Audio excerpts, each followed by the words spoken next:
Hello Internet, my name is Hazel from Hazelnutty Games. It is almost Saturday, and it is time for a vlog. I actually missed one of these last week. I got a little busy, and then by the time I realized I hadn't done it, it was like Tuesday, and I figured I may as well wait until Friday. So we're here, I'm back. Everything is perfectly fine, everything is back together, and I'm ready for vlog. Woohoo! On the topic of WoW, WoW has now officially been inducted into the, I think it's a brand new video game Hall of Fame. It's just a little piece of news. I think it's very cool. You can say whatever you want about WoW, but it has made an undeniable impact on gaming in general, particularly in MMOs, but you know, just in general. Pretty cool. It says 6.2. PTR is chugging along. I don't think, unless they've just like slipped right by me, I don't think we've seen any builds be released that are labeled as a release candidate. I know that currently, like right now, the second they are, the PTR is down to deploy a new build, so maybe that'll be it. It should be soon that we get a release candidate build, but who knows? For all we know, they've pushed back a little bit. I give it like obviously between like 2 and 5 weeks, more likely 3 or 4. I would really like it to be 3 weeks, but you know, we'll see when we get it. I am so ready for a new raid though. We have fully cleared Heroic Blackrock Finder for a couple of weeks now, and now we're in this beautiful position of just clearing it over and over again every week, which sounds boring, like it's just a boring clear farm thing, except for the fact that Blackhand is kind of a bitch, and every week that we do Blackhand, we have like 5 different people because some people didn't make it, or we pugged some people, or like some people were here that aren't, and then some people came back, and like it's been a little bit of a turnover every week that we do Blackhand, so we have to like teach it to new people every week, and it's not the best, but I got pretty much all the loot that I need out of it. Now that I have like, you know, settled on being a Shadow Priest, I'm really excited about that. And I'm ready for Hellfire Citadel. I'm not super duper excited about the aesthetic of Hellfire Citadel from what I've seen. It's another, you know, there's orcs and there's demons and there's ramparts and there's steel and it's fine, whatever. But there's always the next X pack for, you know, beautiful I like outdoor raids. I've always enjoyed outdoor raids. Heimel was pretty cool. I enjoyed all the outdoor bits of Heimel, but like I want a raid just like in a jungle, just like let's just forget about the Legion and forget about the Iron Horde and forget about whoever else is pissed at us, and let's just all go into a jungle and find some like giant cats. Let's have a Hemet Nessingwary raid. How bitchin' would that be? So yeah, that's my thoughts on that. Heroes of the Storm was officially released this week. It is now officially out. Anybody can join. I mean, it's been that way for a little bit with the openest of open betas, but free to play MOBA that is Warcraft themed. I played a bit of it. From what I see, it's quite good, but I am not the person to talk to about that because I'm just not very experienced in MOBAs. And honestly, having played it, I don't think I'm going to be. There's nothing wrong with it. It's kind of neat. It's just one of those things that you either like it or you don't, and it doesn't quite catch me. I am going to be playing quite a bit more of it, probably this weekend, because I gotta get to level 20, because there's a Warcraft battle pet. There's Graves, and I need him because he looks like he's going to be pretty cool. And also I need him just because he's a pet that I can theoretically get, so I'm going to need to get to level 20. It seems like it's going to be a bit of a long grind, but it should be reasonably fun. It's a fun game. It's just not something I want to take super seriously. And it seems like the kind of game that if you want to play it all the time, you're going to need to take it at least a little bit seriously and learn, you know, what comps are and which lane you should be in and what all those weird acronyms mean and stuff. So I'm not super into that. I'll play a little bit more of it. But anybody that is in the market for a new MOBA, you should definitely at very least try it out because it's pretty cool. We picked up, my husband and I actually picked up the new Pokemon games. I have Omega Ruby and he's got Alpha Sapphire, and we're kind of playing them together, which is super cool. And I'm actually really enjoying them. I wasn't gonna pick up the games because, I really liked X and Y, but Pokemon is something that I get into a mood for like once every other year, and then I play a whole bunch of it and I put it down for a while. And I was pretty satisfied with X and Y, but I didn't feel a really big need to jump on this whole new one. But having picked it up, you know, for something to do with my spouse, it's actually kind of a blast. The new Pokemon games, like, since X and Y, this whole new 3D remastered thing is like everything my childhood dreamed of. Like, all I wanted was a Pokemon game that was a full RPG like the regular Pokemon games, but I so badly wanted it to be sort of 3D like the Pokemon Coliseum games were at the time, although this is like that except prettier, and you can tickle your Pokemon and make them love you more. It's really weird. So those have been great. Anybody on the fence about that likes Pokemon games, that's not sure if they really need another one, the answer is that you kind of do. You kind of do. On the topic of other games, Don't Starve Together. It's not been released yet. I think it's still in early access, but it has been officially credited to the accounts of people that own regular Don't Starve. Going forward in the future, if you don't already have Don't Starve, I believe they are still separate purchases for like $15 each, the base game, and then Don't Starve together, which I don't actually know a whole lot about it, aside from the fact that it's Don't Starve it with multiplayer. But yeah, so I obviously had Don't Starve before, so I have Don't Starve together now. It has been granted to me for free, like everybody else that has Don't Starve. And, yeah, I don't have immediate plans to do anything with it, so I wouldn't get super excited about, like, videos or anything, but it's on my radar, and it's something that I'm gonna look into at some point. It's not on the list, but it's near the list. It's, like, on the desk somewhere, if that makes any sense. Oh, man, the weather. I'm recording this unusually early in the day because the weather out here, just on the West Coast in general, has been getting ridiculously hot, like really early. It's only early June, and it's been this hot since like mid-May, and I'm not really built for heat. I always thought that I would enjoy warmer weather rather than cold, but it turns out I kind of miss the north, and I kind of miss summers that don't make you want to die. Particularly because a lot of places here in Oregon don't have air conditioning because they're not set up for getting this hot all the time. So we're making do with like a little air conditioner unit we've got and then a bunch of ceiling fans, and it's not as bad as it was in the last house I was in, but it's still pretty special. I have the way like my balcony gets hit with some pretty darn hot sun, and the peppers that I have out there, they love it because they're used to it. I harden them off, and they're actually growing really well now. I'm really proud of them. And I have all these new little seedlings. I think I mentioned that I was planting some basil and some oregano from seed, and a couple more peppers just so I'd have some baby ones to kind of focus my nervous energy on so I didn't like mess with my adult ones too much. And I figured yesterday it was nice out and it wasn't super duper hot, so I figured I'd just stick a couple of the seedlings out on the deck for a couple hours, let them get a little bit of sun, and then bring them back in so they'd be kind of hardened off as they grew up. And the basil just loved it. The little baby peppers loved it. And the little baby oregano, they shriveled up and died. So I didn't put all of them out there, thank goodness. I only put out 2 of my 3 containers. And in the one I didn't put out there, I actually have 5 little seedlings because I was going to see which one grows up to be the strongest and snip the other ones. But it looks like I might need to transplant a few of them because I think I really killed a couple of them out of the deck. But now I know that they're not to get any actual heat or sunshine until they're much bigger and ready for it. And I will be doing it in a much more careful and controlled environment. But yeah, I killed a couple baby plants. It was really sad. They'll be fine now. And the rest of them are doing really well also. So I had like... The original plan was to get a couple packets, or like a packet of basil seeds, and then I picked up some oregano seeds while I was there because I figured I'd try a variety. And I had like 3 little flower pots, and I figured, what the hell, I'll get a bag of potting soil and some seeds, and I'll just see if I can grow some herbs, just for fun.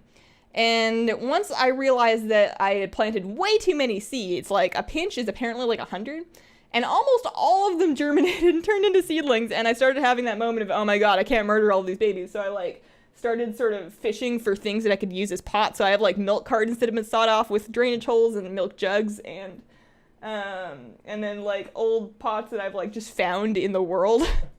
So it turns out I'm gonna have like a lot of basil.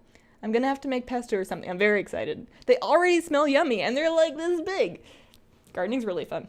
I can't wait until one day I'm going to have a yard that I own that I can garden in and plant whatever the hell I want. And, oh, it's going to be great.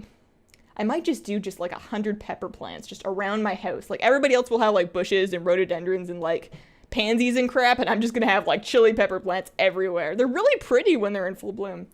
Yeah, so that's that. I got a couple questions not last week, but the week before, but you know what I mean. I have no idea how to say this, but I'm going to go with OTT. He wants to know, what instrument do you play? So, that's a trumpet. I have a flute in the closet, but the difference is I know how to play the trumpet. I do not know how to play the flute. And there's no way for me to really mute the flute so that my neighbors don't have to listen to me learning to play the flute. So I've kind of left that one in the closet. But I have a number of mutes and mute systems for the trumpet so I can actually work at it without harassing my husband and or any neighbors. So I've been kind of plugging away at it. I played trumpet all through high school, and actually my first year of university, I was a trumpet performance major, before I ran out of money and burned out and dropped out of university. But I had a big history with it, and then after I dropped out, I kind of stopped playing for a couple of years. I think it's been 3 or 4. How old am I? It's been a while, but I figured, for whatever reason, like when I was in high school and like getting ready for university and whatever, I had private trumpet lessons. And they cost an arm and a leg. I know. I brought the check to the dude every week when I went to them. They have like my parents spent a huge amount of money on music lessons for me. And every now and then I have just this huge twinge of like overhanging guilt that I'm not in any way making use of all of that investment in my musical abilities. which have kind of faded because trumpet's one of those things that if you don't keep doing it, you physically lose your musculature and you just suck. So I've been playing a little bit every now and then, trying to get my chops back, sort of starting to practice a little bit, and it's just good for self-discipline anyways. I don't have any plans for what I'm going to do with it. I'm kind of a social hermit, so I don't know if there's any like community bands around that I could go play in. I don't know if I'd want to do that, but maybe at some point I'll try and work it into videos in some way if I actually get my chops back and stop sounding like a butt. So that's that. That is a trumpet, and I don't really play anything else, but I'm all right with that thing. I'm not great, but I used to be better. I used to be good. Lisa asks, how do you make your gold? If you don't mind me asking, not at all. So I am actually currently saving for a Spectral Tiger mount because I ran out of pets to buy, like I was talking about before, and turns out it's pretty easy to save gold. So right now, there are two main things I do, and one of them, super easy, and once you have it all set up, it's like no time investment at all. But there's an initial time investment, like a time gating thing, and there's an initial gold investment, and that's garrisons. Garrisons on alts. So basically, I think I've talked about this before, and I'm probably going to make a video that just lays it out really, really smoothly so everybody knows exactly how to do it. But the gist of it is that you have a level 3 inn. This is non-negotiable. The level 3 inn lets you recruit followers, and it gives you treasure hunter missions, like missions that reward gold. You can then use that inn to recruit a new treasure hunter every Tuesday.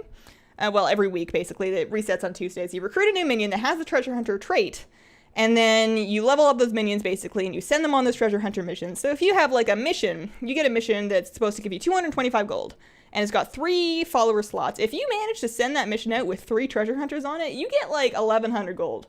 Don't check my math, it's probably wrong, but it works out to a lot of gold. So I make right now, and then of course you can do this in every single alt that you have. I have a whole bunch of alts that I don't play, but I log in on them every day to flip their missions because it's just so much like passive gold increase in earned. So and this is obviously exponential. So what you can do is you can have all of your characters, have them with the inn. And then the other thing is a level 3 barracks. If you're not like super set on your large building slot, the level 3 barracks lets you have 25 active followers instead of 20. And my eventual goal is to have 25 treasure hunters on all of my characters. Every week I just recruit a new one. I just pick a treasure hunter that has combat traits that are not overly covered by my existing team, and just filter out my followers that way until I have like huge amounts of treasure hunters in all 8 of my hundreds now. So you do that, and then you just level more alts so that you can have more of these treasure hunter missions. And right now with my 8, I didn't check, but with my 800s, I think I'm making like 80k a week. It's a lot of gold. It's a lot of gold.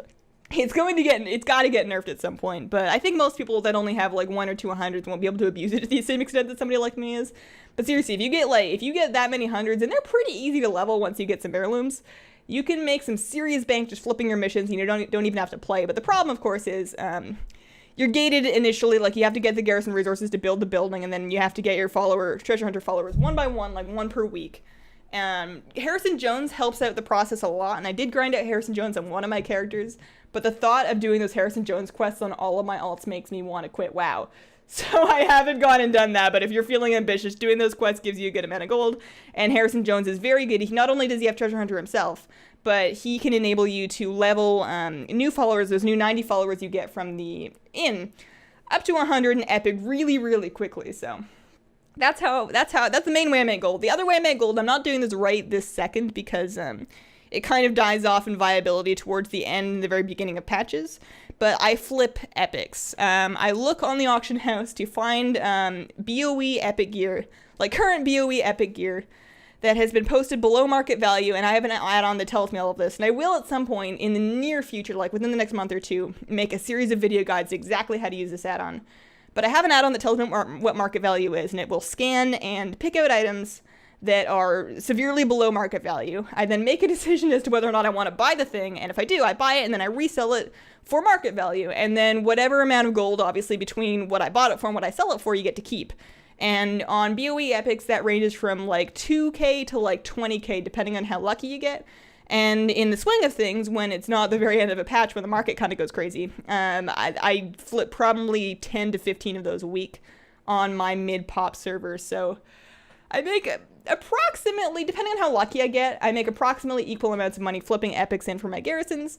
Neither one takes huge amounts of money. I don't do a whole lot of farming. I'm not really big on that going to run kata instances things. That's a good way to make capital money if you don't have the money to invest in those epics, or you don't have the money to build your garrison buildings. That's a good way to make money without having to do anything, like without having to have anything. But once you've got your capital set up and you can start investing in flipping epics, and you have to be careful because you can make some bad flips and lose some money. But that's how I make my gold. I do intend to make some videos that kind of lay it out in more detail, but that is the gist of it, and it works real good for me, so... man, I really hope that they keep... I know they're probably going to nerf the whole garrison thing, but I hope they keep it alive in some form or another, because people like me with all of these alts, it's been nice knowing that these alts weren't just a waste of time. Like before in Mists of Pandaria, I'd have all of these level 90 at the time alts on my loading screen. I just feel like I wasted my time leveling them because I would never ever log in on them. There's no reason to log in on them for any reason. So now I feel like even if they're doing nothing but turning in treasure hunter missions, at least they're all making me gold. So that has been my week. If you have any questions you would like answered on a vlog, just leave them as a comment on the most recent vlog. And I hope you guys have an awesome weekend and a wonderful, wonderful day.